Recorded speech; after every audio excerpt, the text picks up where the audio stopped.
Hello everyone, welcome back to our channel. Today I'll show you guys one of Gmail's most requested features, how to unsend an email you've already sent.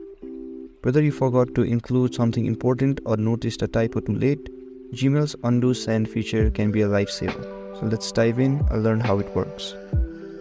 First, let's clarify how the undo send feature works. Gmail does not allow you to recall an email after it's completely sent, like in Outlook for example.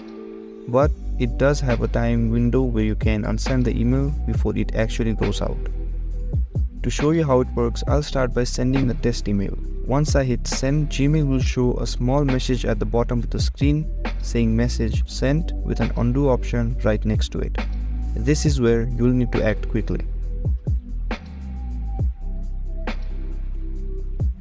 If you want to pull back the email, tap the undo button before the notification disappears. Once you tap undo, Gmail will recall the email and you'll be back in the draft, ready to make any edits or changes. And there you have it. Now you know how to use Gmail's undo send feature and even adjust the time window to fit your needs. Thank you so much for watching. If this video helped you, don't forget to like, share and subscribe, and comment down below if there is anything else I can help you guys with.